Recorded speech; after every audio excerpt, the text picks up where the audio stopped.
Are you ready to escape the chaos of everyday life and focus on the simple beauty? In this video, I'm going to show you how to take some awesome minimalistic photos at the beach. England is in the middle of a heat wave, so where better to come than the beach today? As you can tell, I do not do well in the heat, so let's see how this goes. Like any part of photography, taking minimalistic shots at the beach can be a fun and rewarding challenge. The beach is certainly a great place to find various types of subject and background. The big question is how? Well, coming up are a few tips of how I shoot minimalistic shots at the beach. First tip of the day, and it's a pretty obvious one, go for a nice, simple subject. But keep it nice and simple. Here at the beach, it can be anything from a shell, a crab, a boat, a bird, even a person. Although it's lovely being at the beach this early, because for now, it's all mine.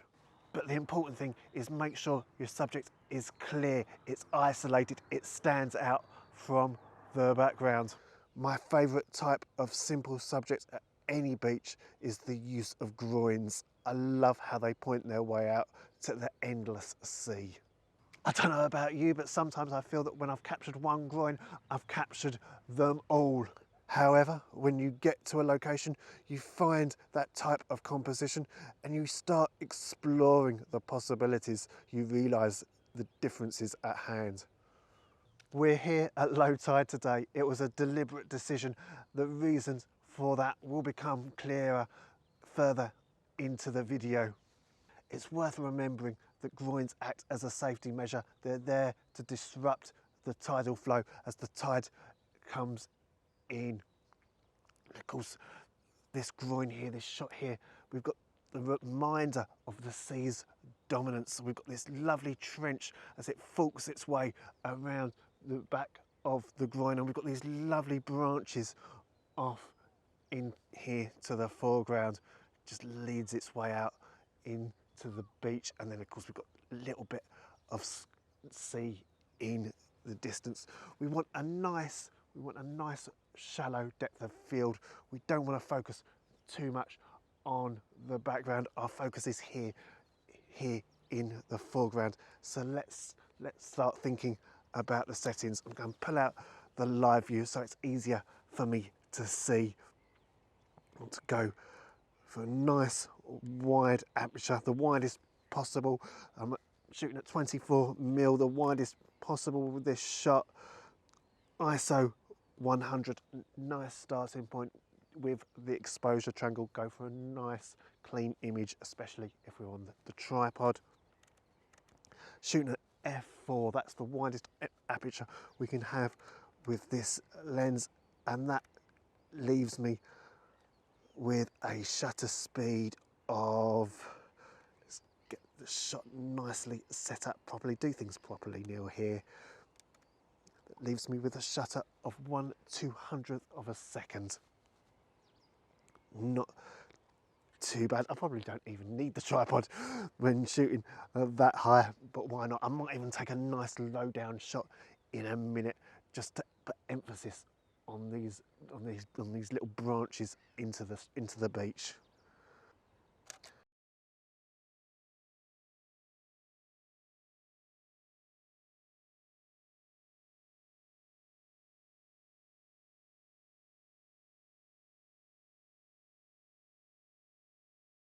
So the next point, and we're talking negative space. What do I mean by negative space? It's all that emptiness we've got in our scene, and we've got that by the bucket load for this next composition. We've got 3 elements to this scene.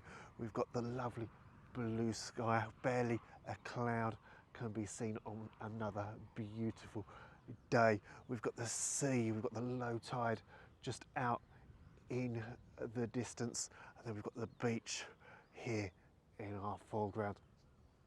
And of course, think about leading lines. Again, another free tip there for you, but of course it's obvious with any composition. Think about your leading lines, and we've got this lovely trench of water snaking its way through the beach out into the sea, out onto the horizon and into the sky.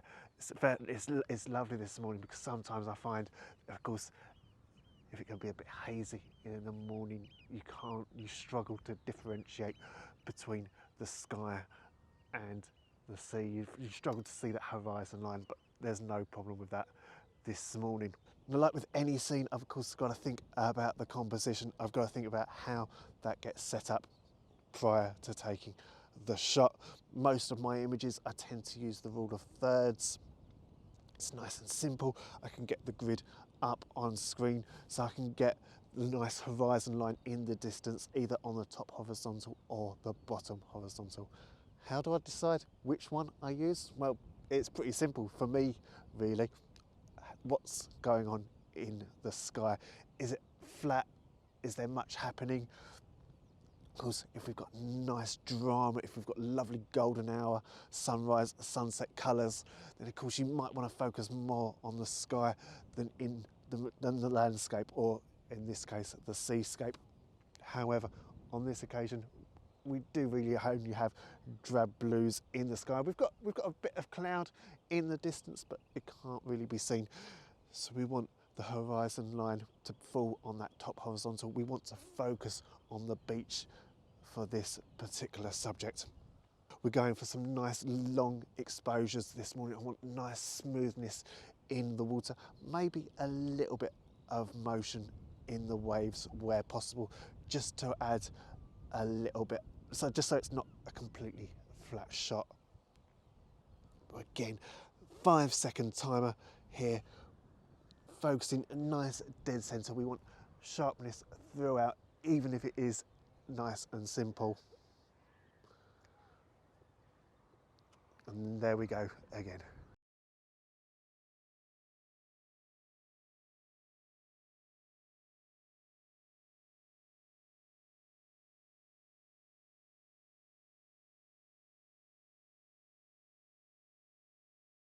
You know what, I might even have to grab a panorama of this scene here in front of us as well. It's probably going to be the most basic panorama going. Yeah. Why not? Why not?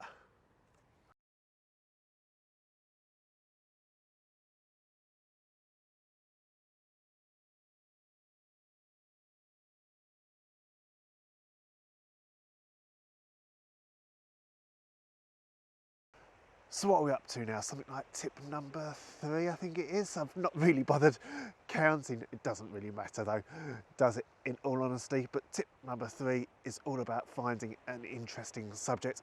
And I guess in photography, that is a given. Of course, you want to find interesting subjects, don't you? Because you want to make the viewer stop and view your image. You don't want them passing on, barely giving it a glance. And of course, the subject matter, it can break or it can make an image. And the secret reason for coming to the beach at low tide is for a specific type of shot. I mean, I came here at some point last year because I learned that there were shipwrecks up and down this coast, and I thought, what a great subject to try and capture. It's something a little bit different at the coast. It's not your usual groin scenes, it's not your usual abstracts of the lines on the beach, it's not your normal long exposure, so I couldn't resist coming down here. Unfortunately, I chose the wrong time. I came at high tide, and of course the boat you see maybe in the distance, it's nicely capsized, but of course we're a long way out from land. So of course, when I came at high tide, the sea had enveloped our subject. There was nothing to shoot, so it was a little bit, it wasn't a waste, because it's never a waste going to any location, but the type of subject that I wanted to shoot, it wasn't possible. So when of course I was looking around for where to come today, and I saw it was low tide here, I thought, well, I've got to come, I've got to see if coming here at low tide is the better option. And we're in luck. We've got this nicely capsized boat. We've got parts of it submerged in the water, other parts of course raised, what with it being at a nice angle. We're going for a lovely long exposure. We've got the ND filter on the front of the lens. We're having to use the 100 to to 400mm lens, because even now it is still a long way out, even with the tide still going out, because it can't be long before that tide's coming back in. I'm even shooting at a 1x6 crop, so we are going to lose megapixels, but it just gives me that little bit, it allows me to get that little bit closer. Of course, we're shooting at ISO 100, we're going for a nice clean image here.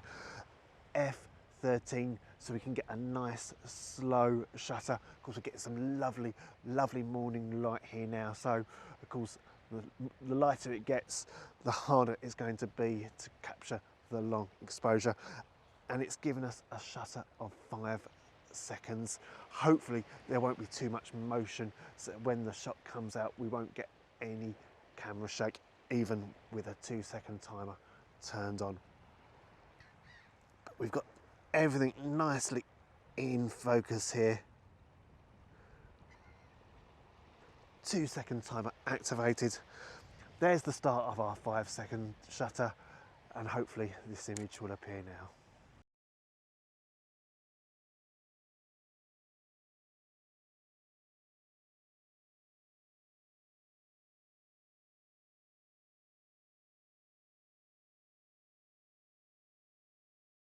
I hope these tips helped you learn how to take minimalistic photos at the beach. If you have any questions or comments, leave them below and I will find the time to reply. Don't forget to hit those like and subscribe buttons if you haven't already. Thanks for watching, and I'll see you in the next one. Bye for now.